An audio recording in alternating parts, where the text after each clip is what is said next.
कुर्सी लेते हो? ये तो वहाँ बैठेंगे। हाँ बैठो। वहाँ बैठिए। ठीक। एक केक दे दीजिए। बैठने केक ना। केक दीजिए।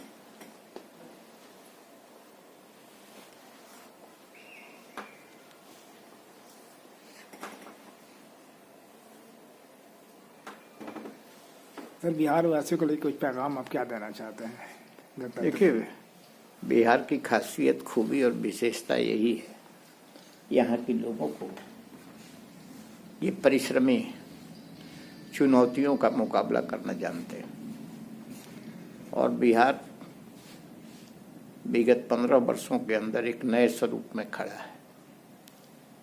आज भी चुनौतियाँ काफ़ी है बिहार के सामने।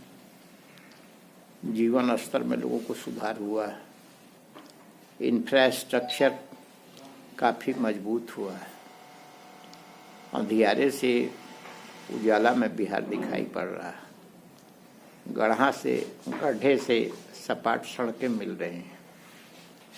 तो इसलिए जिस बिहार को गरीब राज्य लोग कहते थे, बीमारू राज्य कहते थे, कैंसरस स्टेट कहते थे, लाइलाज राज्य मानते थे, उसने काफ़ी छलांग लगाया है। अब और बेहतर बिहार बनाने का संघर्ष अभी चल रहा है। इस संघर्ष में युवकों की भूमिका, महिलाओं की भूमिका बहुत बड़ी होने जा रही है। जो हाशिए पर लोग थे, उनके अंदर न केवल सामाजिक चेतना पैदा हुई है, बल्कि राजनीतिक चेतना और समाज की गतिविधियों में भाग लेने की प्रवृत्ति पैदा हुई है।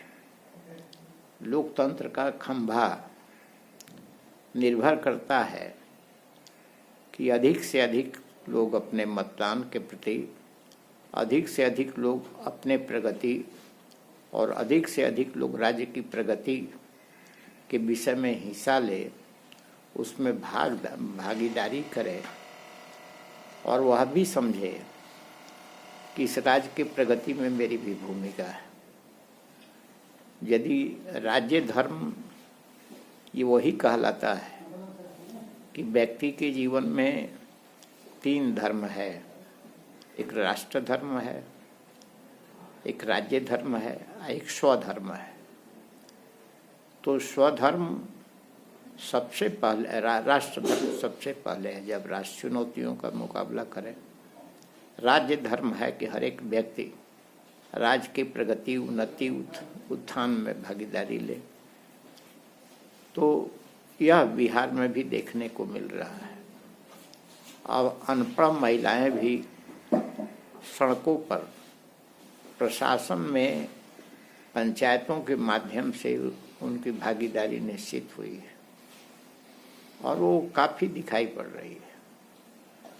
तो शहर सिखावे कतवाल के जब उनको मौका दिया तो उन लोगों ने प्रशासन में भाग लेकर के राजनैतिक चेतना, अपनी जिम्मेवारी का परिचय दिया और चारदीवारी के बंधन से अब बाहर निकल के खुले सांस में यहाँ की प्रारंभिक जो जनतांत्रिक इकाइयाँ हैं, यानी पंचायत और नगर निकाय, इस सब में भाग ले रहे हैं।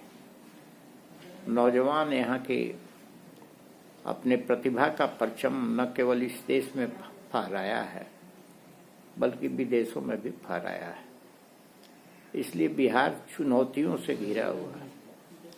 अब नई तस्वीर गढ़ने का प्रयास हो रहा है, वह है 7 निश्चय, दूसरे 7 निश्चय।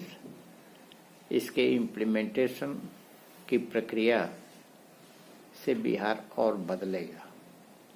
15 वर्षों के अंदर बिहार ने जो चौतरफा प्रगति किया है, तो उससे जहां राष्ट्रीय मैप पर बिहार कहीं दिखाई नहीं पड़ रहा था, आज वह बिहार दिखाई पड़ रहा है नीतीश कुमार जी के नेतृत्व में। तो मैं तो यही कामना करता हूं कि अब तो संक्रांति खत्म हो गया है। कुछ यहाँ के सामाजिक जो बंधन है और सामाजिक नियम कायदा जो है यह समाज को संचालन में बड़ी भूमिका अदा करता है।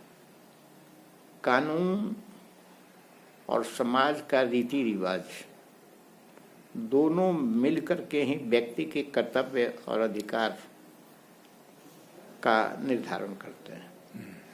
इसलिए बिहार में अब जो चेतना जगी है, इस चेतना से बिहार और विकसित होगा और राष्ट्रीय मानचित्र पर बिहार एक अलग अपनी छाप छोड़ेगा।